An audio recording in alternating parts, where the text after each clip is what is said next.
去年的平板市场可以说是群魔乱舞，看到苹果一整年不出新平板，安卓阵营绝对是使出了全力啊！我随便盘了一下，去年到现在出的平板，少说也有20款以上，最后靠一波麒麟之力，居然把 iPad 都甩开了。现在整个市场也已经大变样了，估计不少的小伙伴会有疑问：平板们看起来都更大了，11寸的新平板已经很少了，不是 iPad 凭啥也卖那么贵？1000元平板和旗舰平板差别能有多大？感觉是时候出一期视频跟大家聊一聊了。能力有限，只搞回来了小米、红米、OPPO、vivo、荣耀、联想、三星以及他们配套的键盘和手写笔哦，还有几台麒麟，给大家看一看今年的平板市场到底怎么个事儿。顺便推荐几台好用的平板。本期视频绝无恰饭，放心使用，值不值2个圆圆的硬币，听你们的。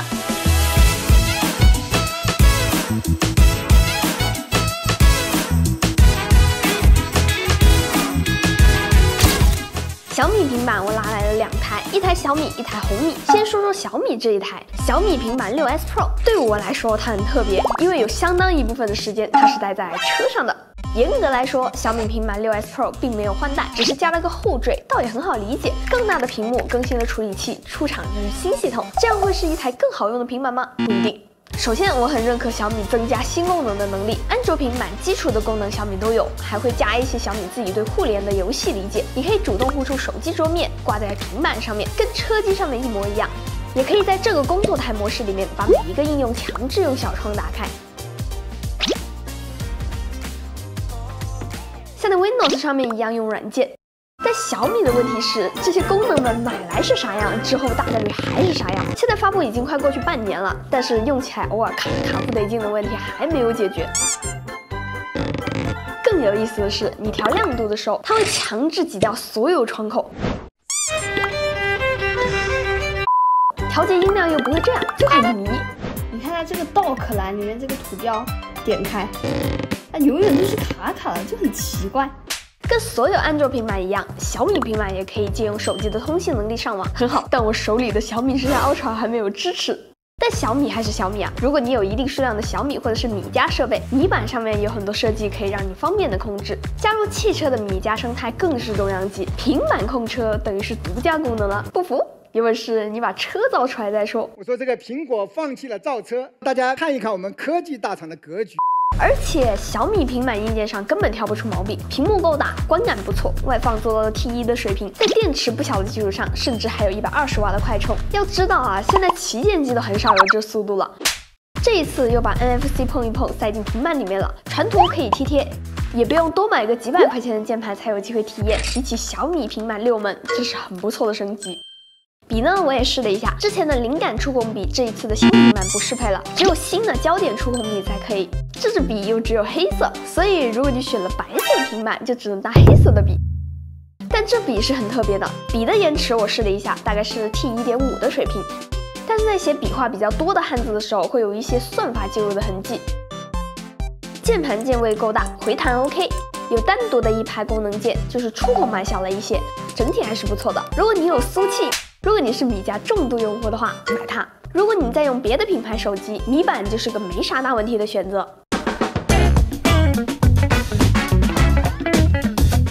红米这一台我觉得很有意思，都是小米自家兄弟，就顺带跟大家聊一聊了。碰巧我这一台还是哈利波特联名，你就说帅不帅吧。系统说不上有啥亮点，妙想桌面能用。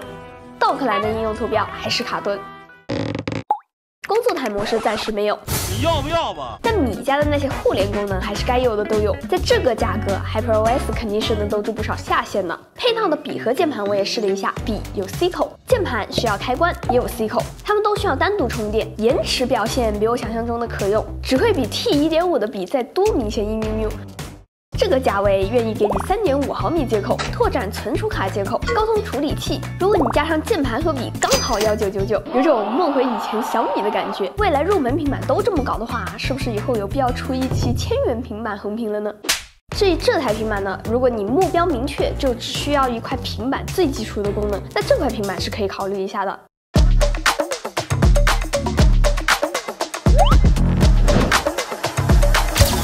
荣耀的这一块平板拿在手上非常的特别，轻薄就不说了，边框比别人窄一圈就是好看，屏幕更是一眼跟别人完全不一样，因为这是一台 OLED 的平板。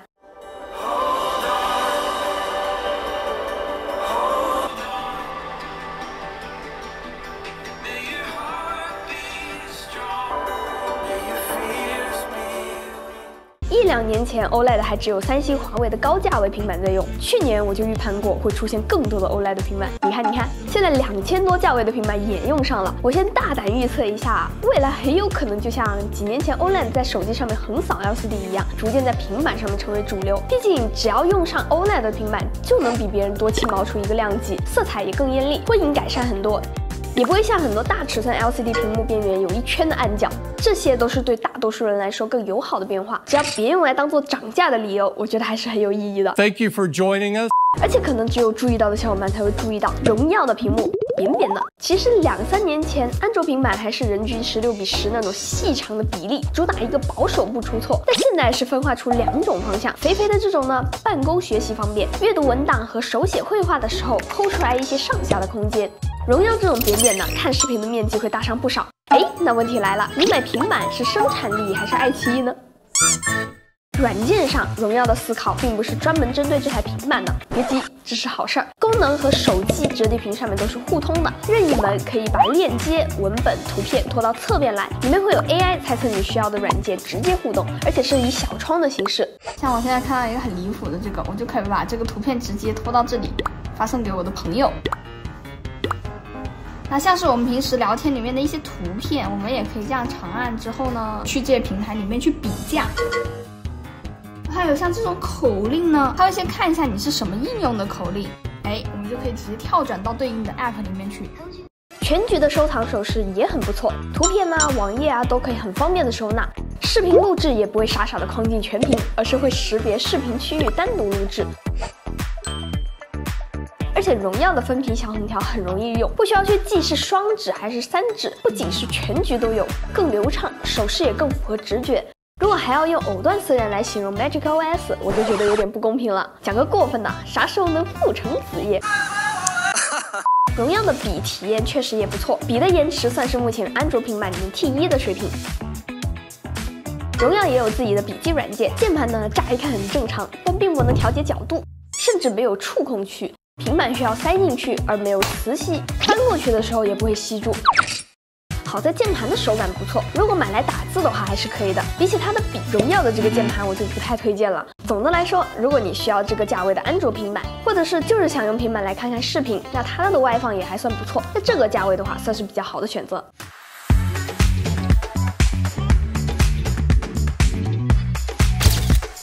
如果说今年各家安卓平板厂商相比去年最大的变化是把产品线设计得很复杂，不同价位一个萝卜一个坑，那绿厂绝对是最冷静的那一个。不急，跟他耍耍；不急，跟他耍耍。上代旗舰平板已经是去年3月份的事情了，今年呢自己不出，让自己的小老弟一加出，乍一看是啥区别没有，比例都一样。但上次吐槽 OPPO 的缺点改得七七八八了，处理器已经变成了骁龙，性能没有什么好说的。目前最早用上8 Gen 3的安卓平板，对绿厂我有点私心，不为别的，质感是真的好啊，又是金属又是弧面一体边框的，很高级。独眼巨人这个设计的话，我忍了一下，绿厂也撤回了一个同心圆，哎，各退一步吧，就这样吧。键盘大升级可以说是目前安卓平板的教科书级别，倒不是说这个键盘有多好啊，它的键位其实是有点小的，但是顶不住其他人总是解跑题啊。支撑是可以无极调节的那一种，键盘可以触点连接和蓝牙连接双模，所以你能拆开来用。现在还有一排独立的功能键和足够大的触控板，翻过去的磁吸力度挺大的，键盘也不会误触，闪避了几乎所有其他键盘可能的雷点。笔我也试了一下，延迟目前是 T1.5 的水平，但有一些自己的小 feature， 书写的时候会有不同的震动反馈，用铅笔书写的时候还会有自己的音效。之前外放我觉得是 OPPO Pad 的优势，这一代的这个优势就没有那么明显了，但据说后面还有升级。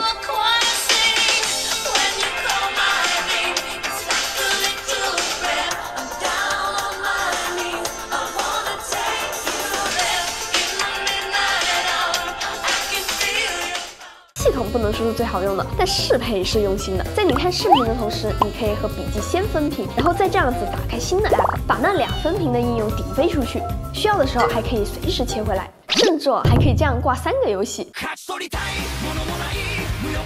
没有什么分屏小窗，3个应用都是全屏，4指一捏，它们又随时可以操作。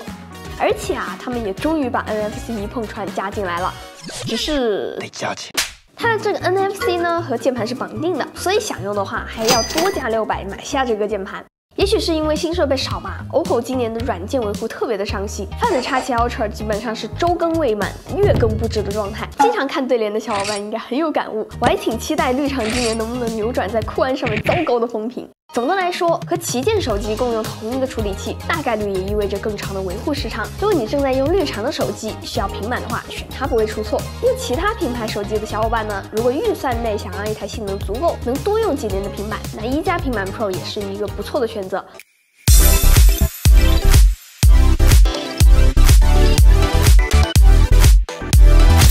如果你有了解今年 vivo 平板的产品线，估计很难不诧异，小弟 iQOO 定位最高的平板比正蓝旗 vivo 的平板还贵了100块钱，这怎么倒反天罡了呀？但你先别急，看完我的介绍应该就会清楚很多了。首先 iQOO 和 vivo 一高一低2台平板几乎就是一样的配置，只是最新发布的 iQOO Pad 2 Pro 用上了性能更强一点点的天玑9300+。这一代平板主打的是一个重剑无锋，大屏幕大电池，看起来像是一个巨人。也确实是够重，加上这个键盘直接干到了这个数。屏幕边缘在白底下面会有一喵喵的暗角。vivo 平板的软件其实是有自己特点的，办公套件可以让不同品牌的电脑和 vivo 平板联动 ，Mac 也能用到几乎所有的功能。自带的文件查看器也可以看苹果3件套格式的文件，小而美发来直接就能看。蓝厂也是第一批往平板里面塞 NFC， 让手机和平板可以贴贴互联的。小米的新平板也跟进了。笔呢，我试了一下，延迟大概是 T1.5 的水平，写一些比较复杂的字会看到算法纠正的过程。键盘呢，手感很好，有独立的功能键，触控板手感一般，而且不能全域按压。1加小米都是可以的。它的这个支架比较难调节角度，需要把上半部分抠下来，刻成架子。但是一不小心的话，一抠又会整块掉下来，就离谱。如果你能理解平板和笔记本之间的差异，并且依然乐意把平板当做青春版的笔记本放在桌面上面用，相对少带出门的话，那 vivo Pad 3 Pro 还是可以考虑的。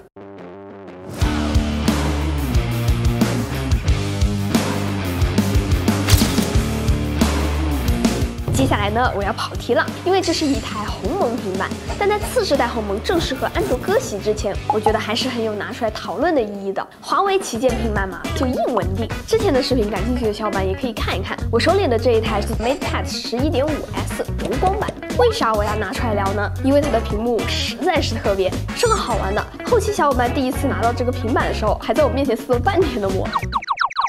别得不说，这屏幕写字确实舒服，阻尼刚好在很甜品的程度。其实也不难看出啊，在华为、荣耀之后，用上磨砂屏的平板只会越来越多。新闪笔的延迟很T0，看不出算法的痕迹。键盘跟这个价位的平板键盘类似，是没有触控板的设计。键盘的支架调节角度不算好用，第一下还真不知道就能抠出来调角度，每次和磁力搏斗也不一定能成功。华为平板过了这么几年，已经到了收获的季节。别人旗舰才跟上的技术，华为已经开始下放了。在这个价位，可以用的已经不是蓝牙，而是延迟更低的新闪笔和新闪键盘。你能用到跟5000度华为平板一样的自研笔记软件和绘画软件，还有鸿蒙和麒麟的组合。别的不说，就是硬流畅。你总能在意想不到的地方发现动画的细节。用过的小伙伴可以说一下体验。如果你的预算大概在2500，尤其是你有使用手写笔记录的习惯，那这个价位的华为平板竞争力很强。如果你对磨砂屏不感冒，去掉磨砂屏，性能弱一点的灵动版还可以更便宜一点。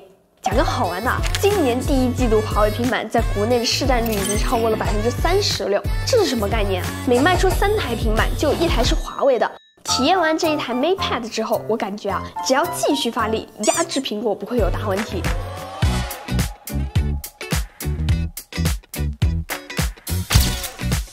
下面这位我愿称之为洗榜选手。去年我做平板横评的时候，非常多的小伙伴想让我聊聊三星，没想到ADAS 里面的用户这么多。其实去年卖掉 iPad Pro 之后，我自己买了一台三星 S9 Ultra， 比起当年全新差不多1万的售价，我这6666的价格还是平易近人一些。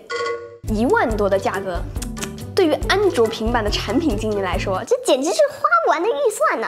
三星可以给你附赠免费的手写笔，当时最新的处理器，硕大的 OLED 屏，还可以给平板加上不确定什么时候会用上的 IP68防水，可以插 TF 卡的卡槽，甚至体验完全不如人脸识别的屏幕指纹。硬件上，三星平板就是猛堆料，给大家看一下 S9 Ultra 的影音效果有多离谱。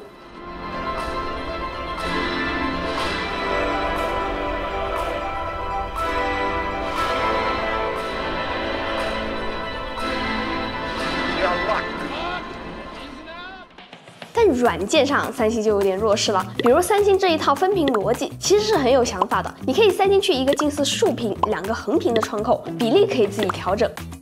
小窗没有很限制数量，能挂超级多个。倒克栏是这种细细长长的，软件呢密密麻麻的摆着给你用。三星主打一个功能给你，优化看 App 厂商，关我啥事？分屏虽然可玩性很高，但是并没有很好的适配。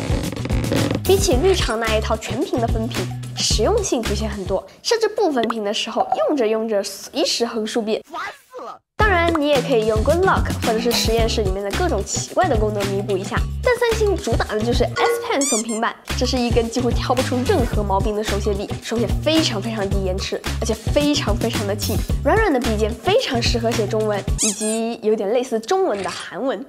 三星手写笔甚至都不需要电就可以用。如果一定要说缺点的话，磁铁会让笔尖漂移，第三方的磁吸壳可能会让你直接写不准字。不过考虑到三星平板的价格啊，除非你很需要一台大几千的备忘录和视频播放器，或者是觉得国产平板用的太平淡了不够折腾，不然很难下手。这一段时间我用了非常多的安卓平板。再讲个好玩的，小新 Pad Studio， 这里像不像是一个小书包？它可不是什么配件啊，而是结实的长在这一块平板上面的一部分，甚至支架也是机身自带的。看起来像不像是米家用来操控智能家居的智能家庭屏？与其说这块平板是买平板送外放，不如说是给音箱塞了一个安卓平板。